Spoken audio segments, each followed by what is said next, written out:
Amigos, ¿cómo están? Los saludamos desde la Central de Noticias del Congreso. Mi nombre es Elsa Iturriaga y en los siguientes minutos les presentaré un resumen informativo del acontecer parlamentario. Antes, los invito a ver nuestros titulares.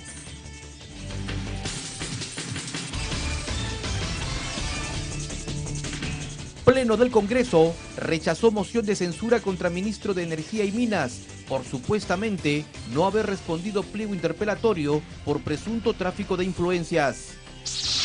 En tanto, ministro Eleodoro Mayorga descartó que nuestro país vaya a exportar gas a Chile, pues no existe infraestructura para ello. Señaló que el proyecto del gasoducto del sur termina en hilo. Titular del Banco Central de Reserva, Julio Velarde, dijo que su institución interviene en el mercado cambiario para reducir la volatilidad excesiva del tipo de cambio. Familiares de los 4 nativos asháninkas asesinados en Ucayali pidieron declarar en emergencia corredor con Brasil ante peligro de mafias de tala ilegal y narcotráfico. Con éxito, concluyó el Parlamento Escolar, que congregó a 120 alumnos de 30 colegios de Lima. Ellos aprobaron proyecto de ley de fomento y promoción de mejoras de la calidad educativa. Empezamos el desarrollo de las noticias contándoles que el Pleno del Congreso debatió la moción de censura contra el ministro de Energía y Minas por supuestamente no haber respondido satisfactoriamente los pliegos de 3 mociones de interpelación por un presunto tráfico de influencias en el caso Interoil. Veamos cuál fue el resultado. Fueron apenas 38 votos a favor de los 66 que necesitaba la oposición para censurar al ministro de Energías, Eleodoro Mayorga, por no haber respondido satisfactoriamente los pliegos de 3 mociones de interpelación por un presunto tráfico de influencias en el caso Interoil. Los votos en contra sumaron 36 y las abstenciones 6, luego de un debate de casi 2 horas. Durante el debate, los legisladores de la oposición presentaron sus alegatos de por qué se debería censurar a Mayorga. Creo, Presidenta, que ha quedado absolutamente claro también que el ministro, cuando ha venido con ese argumento, en el sentido de que solo los contratos con Interoil podían salvar la capacidad energética de nuestro país, se contradice cuando, si eso es así, entonces, ¿cuál es la razón por la cual en el mes de agosto del año 2015, Interoil se va a ir definitivamente? ¿Por qué no anuncia de una vez, como quiso su bancada acá, un contrato a 30 años? Porque supuestamente de eso va a depender mucho la capacidad energética de nuestro país. No lo hace. No lo hace por varias razones, que no las quiso aquí decir. Pero la primera de las cuales es justamente que sabe él perfectamente que Interoil es una empresa quebrada. El ministro Mayorga prácticamente es una bomba de tiempo para el gobierno, porque no sabe diferenciar sector público y sector privado. Mañana, y en efecto lo ha reconocido así, se sigue reuniendo no con congresistas, no se está reuniendo con la sociedad organizada, no se está reuniendo de repente con las autoridades de Puno, del Sur, como bien lo ha manifestado en su momento el congresista Rimarachín. No, se sigue reuniendo con los ex socios que ha tenido cuando estuvo en el sector privado, en un número que no ha sabido informar en su momento a la Comisión de Fiscalización, y la respuesta encima para este acto, por lo menos sospechoso, es que, claro, recibe a sus ex socios porque son los que más conocen en la materia. En tanto que para el oficialismo no procedía la interpelación, dado que el ministro no había cometido ningún acto ilícito. Incluso desde la bancada de Solidaridad Nacional se dio el mismo argumento. Se acusa de que aquí hay negocios. Yo no he oído ninguna precisión de qué negocios estamos hablando. O sea, honestamente, hablar ligeramente de que existen negocios que se están manejando, yo no veo dónde está el negocio con una empresa que definitivamente tiene dificultades, una empresa que ha causado perjuicios al país, sí, es cierto, pero no podemos decir y seguir con medias verdades. Sí hay 3 estudios hechos por asesores externos.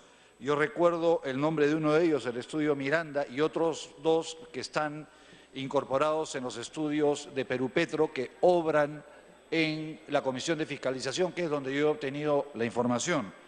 No es cierto de que no existan esos estudios financieros que está reclamando el congresista García Belaúnde, también están en los archivos de la Comisión de Fiscalización que fueron enviados por Perupetro y el Ministerio de Energía y Minas a solicitud de la propia comisión en el momento de realizar las investigaciones.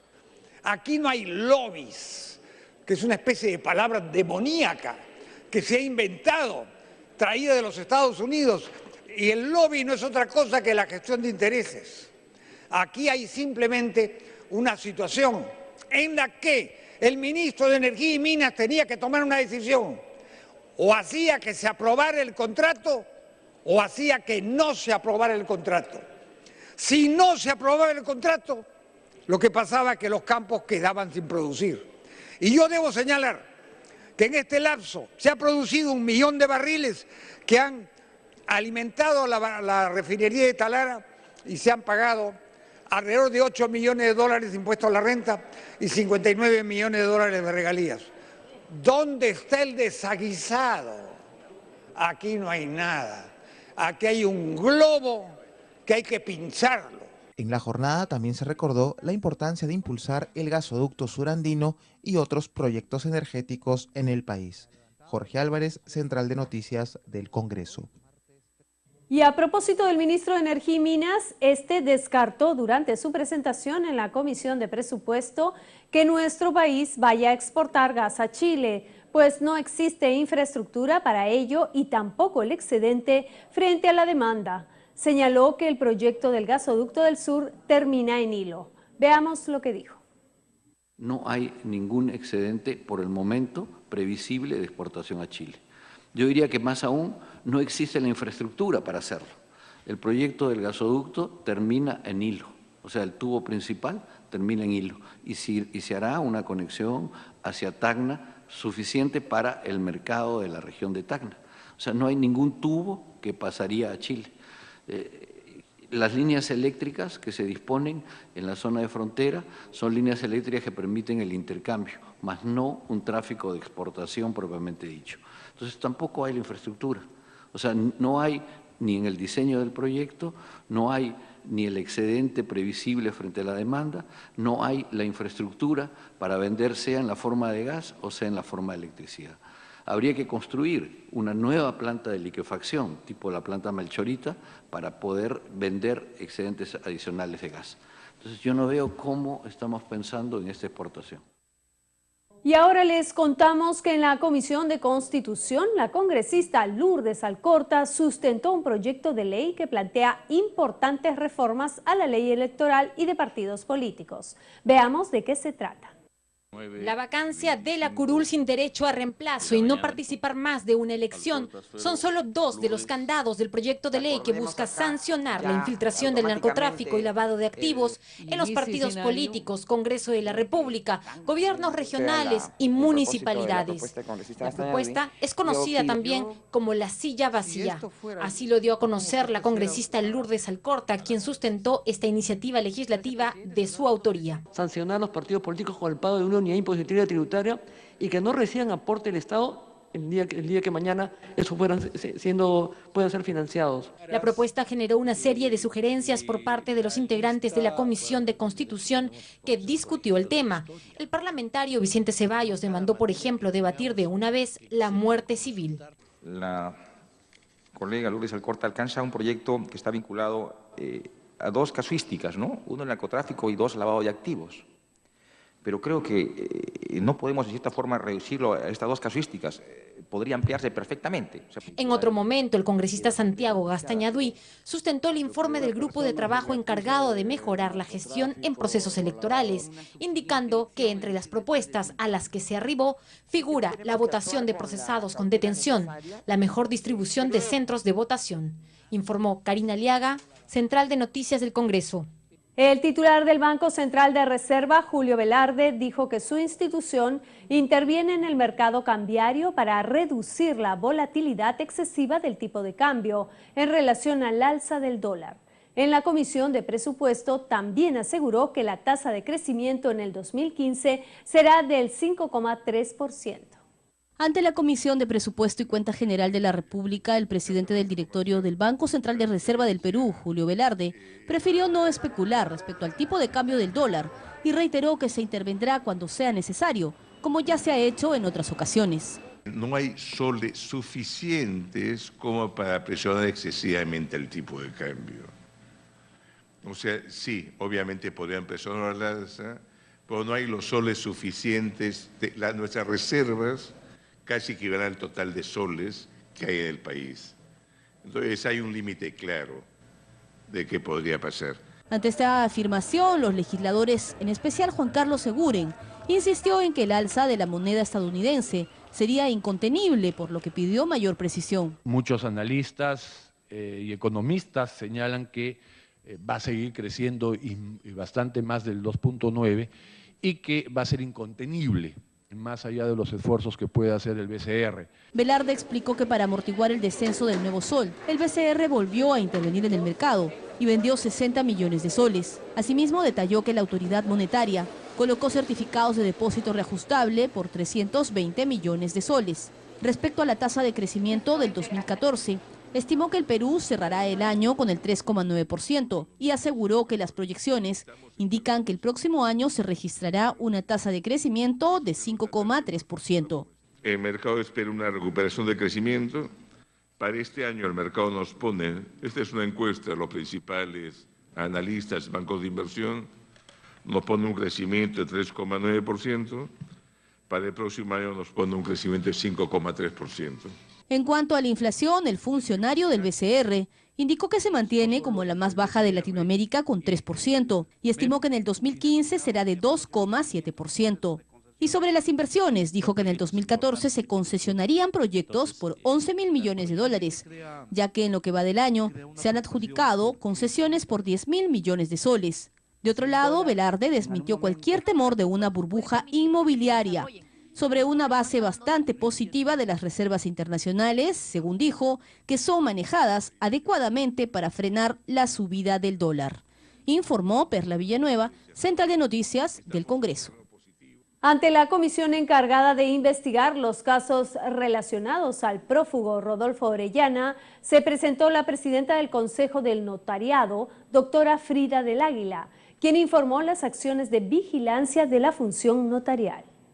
Como parte del trabajo indagatorio que viene realizando la comisión investigadora sobre casos de corrupción relacionados al prófugo empresario Rodolfo Orellana, se presentó la presidenta del Consejo de Notarios Frida del Águila, quien informó las acciones de vigilancia de la función notarial, así como las quejas o denuncias relacionadas a las irregularidades cometidas en el ejercicio de la función. Estamos trabajando para una modificación de la ley porque encontramos que nuestra ley del notariado tiene grandes vacíos que son aprovechados justamente para poder mantenerse como notarios y vulnerar de una manera agresiva el contorno de la ley. La preocupación fue notoria por parte de los legisladores en cuanto al accionar del despacho de la doctora del Águila. El legislador Víctor García Belaúnde le proporcionó una relación de presuntos malos notarios que desacreditan la labor de quienes cumplen a cabalidad su función. Barreto Boyano, Ramírez Carranza muy metido, Barba Castro muy metido, González Loli, Alberti Sierra, Ramírez Carranza otra vez, Barreto Boyano otra vez, Pinedo Orillo, que usted lo acaba de mencionar, Boyano, Barba, Barreto Boyano, Carranza, Ramírez Carranza, Cisneros Ferreiros, Bartra Valdivieso, Martínez Gutarra, Martínez Gutarra es también caserito de Orellana. Como un acto positivo de esta reunión de trabajo, sería importante que tome mención de todos los nombres que ha citado el congresista García Belaúnde, los que se le vaya por escrito también, y sean lo más diligentes posibles, porque también viene un notario que está en ejercicio de la función y simplemente por entabamientos de orden procesal que tiene que primero determinar su colegio, no actuemos. O sea, sabe Dios cuántas acciones irregulares estaría incurriendo en estos momentos. En todo caso, más allá de las limitaciones que nos proponga la norma, de una u otra manera creo que tenemos que ser más proactivos. La titular del Consejo de Notarios solicitó se busque la forma de sancionar como funcionarios públicos a esos malos elementos, quienes, si bien es cierto, no son funcionarios públicos, desempeñan tales funciones. Si bien es cierto, no son funcionarios públicos, en los actos delictivos deben ser sancionados como funcionarios públicos porque están cumpliendo una función pública.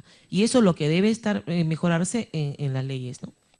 Para la próxima sesión se espera la presencia de Luis Sierra Alta, para que informe respecto a la apropiación del inmueble ubicado en Avenida Argentina, así como al doctor Edgar Vizcarra, quien informará sobre las denuncias de hostigamiento realizado en su contra por la organización criminal de Rodolfo Orellana, informó Carlos Castro, Central de Noticias del Congreso.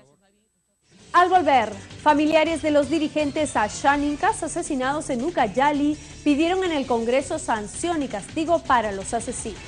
Volvemos con los detalles. Le recordamos que también puede ingresar a nuestro portal web o seguirnos a través de nuestras cuentas en las redes sociales de YouTube, Facebook y Twitter. Ya regresamos.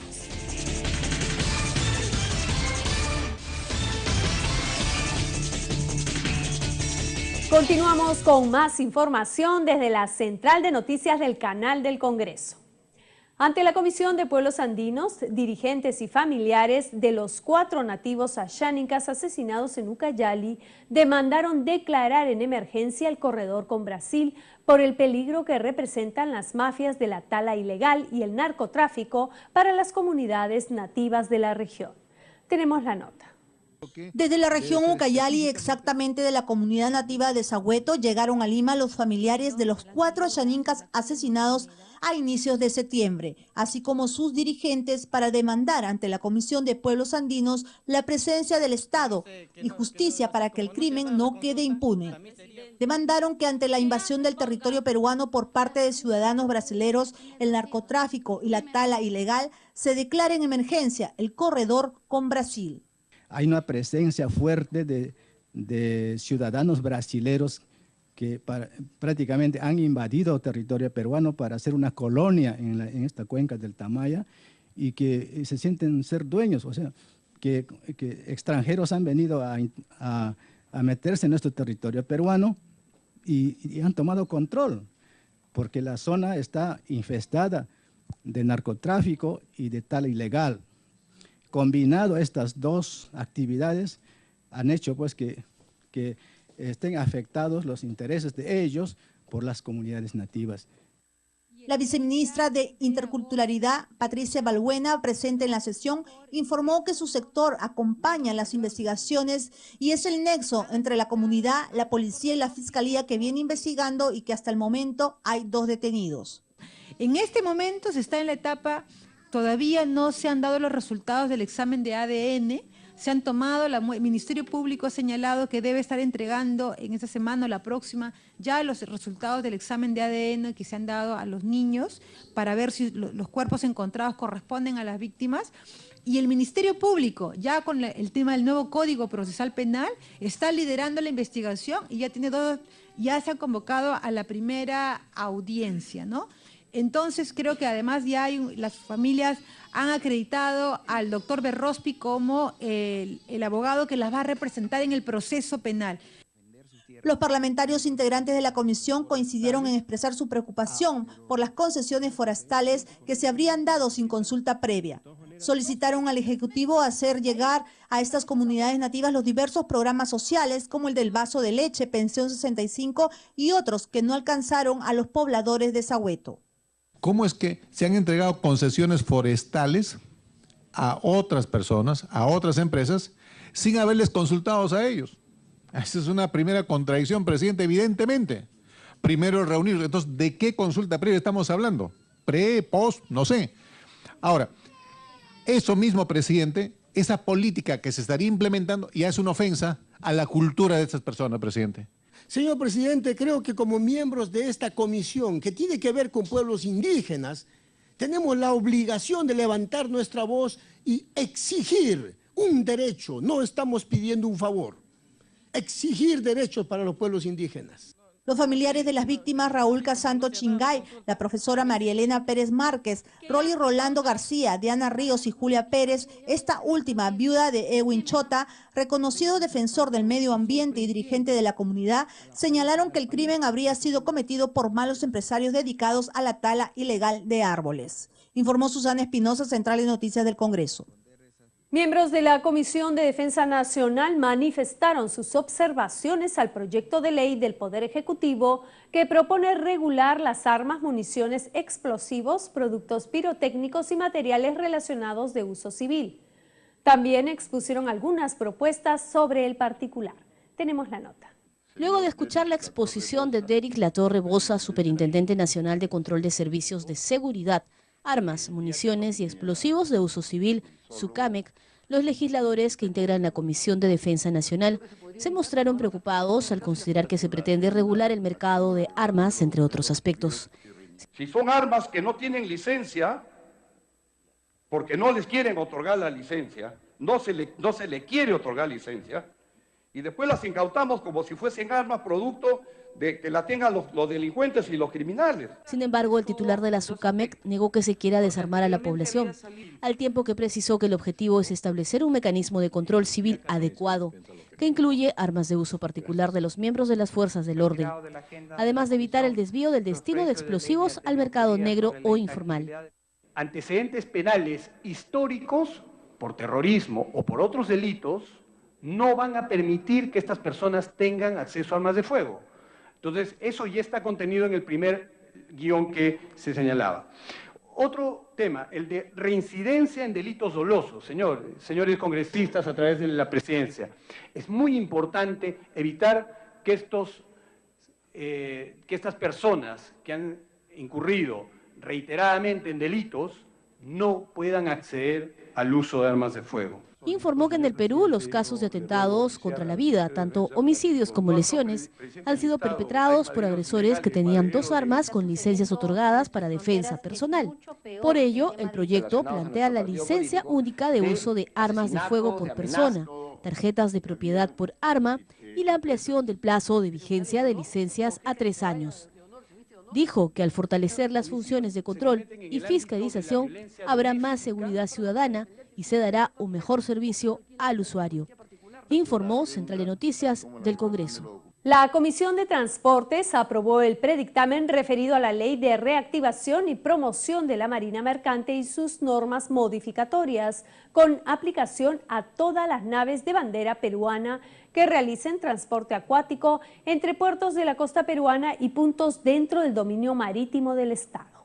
Veamos. La iniciativa aprobada precisa que los beneficios e incentivos de índole administrativo, operativo y tributario señalados en la Ley 28583, Ley de la Reactivación y Promoción de la Marina Mercante Nacional, y en su modificatoria de la Ley 29475, son de aplicación a todas las naves de bandera nacional que realicen transporte acuático, y será entre puertos de la costa peruana y puntos dentro del dominio marítimo o en aguas interiores, es decir, en tráfico en bahía y zonas portuarias, así como en ríos y lagos navegables del país. Es la precisión de qué estamos entendiendo por tráfico nacional. Entonces, por tráfico nacional no estamos entendiendo solamente el tema del cabotaje que es de puerto a puerto, sino estamos entendiendo también todos los puertos de la costa peruana, todo el asunto del tráfico, todo el tráfico interno en bahías, lacustre y también los ríos navegables.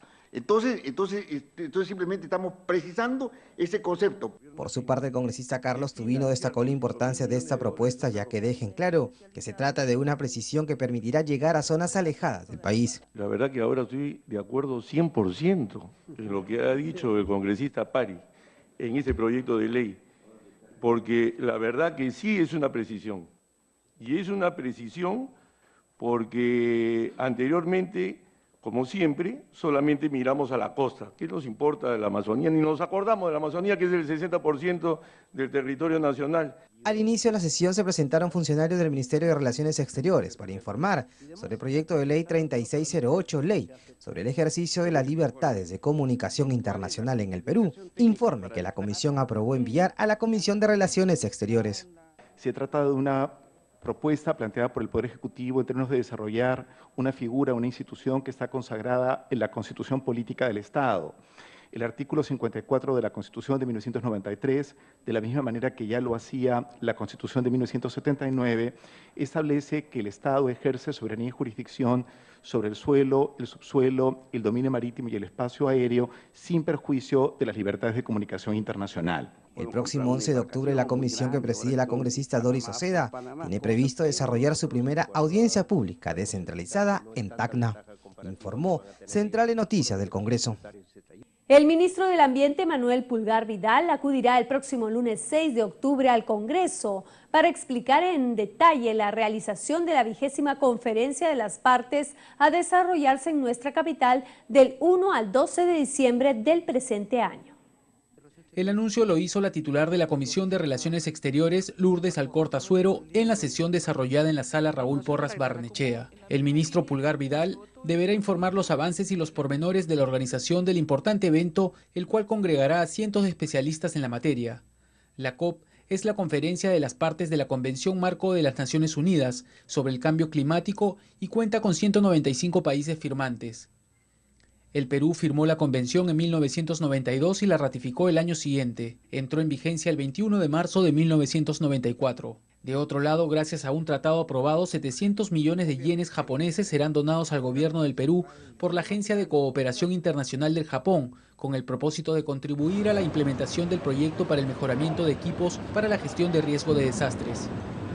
Asimismo, se aprobó el tratado para formalizar los términos y condiciones para el otorgamiento por parte del Banco Interamericano de Desarrollo de una cooperación técnica no reembolsable a favor del Perú para el proyecto de regularización de reservas de pueblos indígenas en aislamiento, cuyo monto estimado asciende a $1.250.000.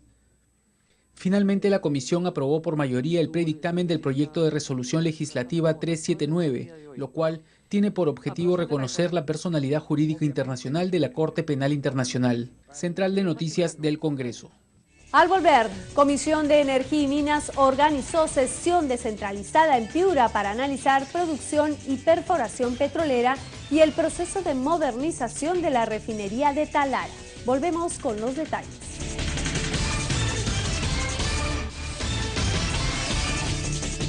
La producción y perforación petrolera en Piura tuvo una baja debido a los pagos de IGB a los combustibles y la paralización de contratos por la demora de permisos de impacto ambiental que detiene la inversión privada. La recuperación del IGB en el pago del combustible usado de la selva, el pedido de revisión del marco normativo de hidrocarburos, la Ley General de la Minería y la revisión del canon fueron los principales puntos recogidos durante la primera audiencia descentralizada de la Comisión de Energía y Minas del Congreso, denominada Producción e Inversión en el Noreste Peruano, presidida por el congresista Rubén Coa Aguilar.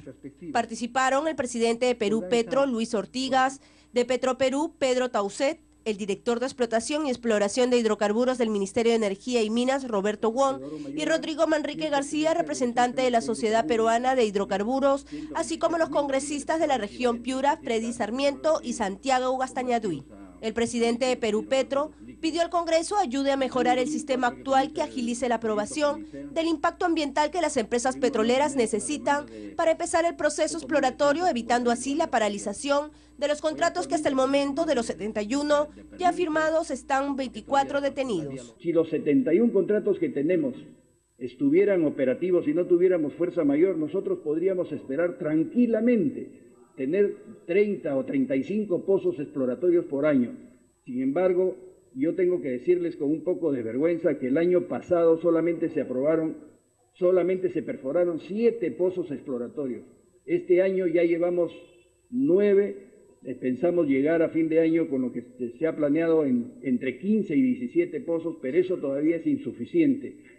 Por su parte, el ingeniero Pedro Tauset, presidente de Petroperú, explicó que el proceso de modernización de la planta de Talara generará combustibles más limpios y con menos contaminantes y que autoabastecerá el mercado nacional. Otro problema que tiene Petroperú es recuperar el IGB que pagamos por los combustibles que son usados en la selva y de los cuales hasta ahora no podemos recuperar, que en su totalidad alcanzarían los 1.200 millones de soles, con una pérdida para Petroperú de 290 millones de soles al año. Los asistentes a esta audiencia, tanto de la sociedad civil como de gremios de Piura y Talara, plantearon su preocupación en temas como la contaminación de 2 empresas con sus plataformas petroleras en zonas como Lobitos, El Alto y Negritos, cuya ampliación en sus construcciones son a menos de 50 metros de las orillas del mar, perjudicando el deporte de aventura que se practica en el lugar, así como la acumulación de residuos sólidos. Otro punto importante fue el pedido de generación de empleos para los talareños durante el proceso de modernización de la refinería Fiscalía de Talara y la construcción de un hospital. Se necesita del concurso y la opinión de todos los actores. Por eso en este ciclo de todas las audiencias a nivel de todas las regiones del Perú la hemos empezado el día de hoy con mucha satisfacción aquí en la región de Piura. Finalmente, el congresista Rubén Coa dijo sentirse satisfecho por los resultados de las audiencias públicas en las diversas regiones del país que llevarán. Finalizada esta mesa de trabajo, el presidente de esta comisión informará a los demás integrantes sobre la problemática de este sector. Desde la Plaza de Armas de Piura y con las imágenes de Julio Aldave, informó Sandra Romero, Central de Noticias del Congreso. Con éxito concluyó el taller Parlamento Escolar que congregó en el hemiciclo Raúl Porras Barrenechea del Palacio Legislativo a 120 alumnos de 30 colegios particulares de Lima. Por mayoría fue aprobado el proyecto de ley de fomento y promoción de mejoras de la calidad educativa. Señores congresistas, el proyecto de ley ha sido mediado por unanimidad o por mayoría. Se levanta la sesión. Con el voto de la mayoría de parlamentarios escolares fue aprobado el proyecto de ley que propone asignar un porcentaje fijo de los impuestos recaudados para promover la inversión pública en infraestructura de colegios. Fue luego de un amplio debate entre estos jóvenes estudiantes. En la inauguración de la sesión participó el congresista Luis Iberico Núñez, quien felicitó a los líderes escolares y los alentó a participar en la política y en los partidos políticos. Saludó el debate porque trataron al detalle temas que los involucra como mejoras en infraestructura educativa y la promoción de una alimentación saludable. Son muy importantes porque primero que los temas son sustanciales justamente para los niños y para los jóvenes. Y en segundo lugar, yo los he estado escuchando ahora en lo que respecta a la educación y están abordando la problemática que hay en el país. El tema de la calidad educativa, el tema de la calidad del docente, asuntos como la alimentación para los jóvenes que van a estudiar, los niños que van a estudiar en las zonas más remotas, el tema del multilingüismo que hay en el Perú. Es decir, están cogiendo de verdad todos los problemas que aquí en el Congreso debatimos a la hora de discutir acerca de estas leyes. Se trata de uno de los programas impulsado por la Oficina de Participación y Enlace con el Ciudadano del Congreso de la República, que busca formar líderes para que apliquen las enseñanzas en su desempeño escolar y posteriormente participen en la vida política del país. Este es uno de los 15 programas que tenemos en participación ciudadana llamado Parlamento Escolar. Tenemos Parlamento Universitario y Parlamento Joven. La idea de estos programas dirigidos a la juventud, chicos de colegios y universitarios y de institutos, es justamente la formación de nuevos líderes. Lo que queremos en el Congreso como institución pública es que no solamente los jóvenes conozcan de qué trata este poder del Estado, que es además el primer poder del Estado, sino además lo que queremos es incentivar, motivar su educación cívica, enseñarles cómo funcionan los partidos políticos, cómo funcionan los debates dentro del Pleno. Queremos formar líderes para que sean ellos los futuros parlamentarios del país.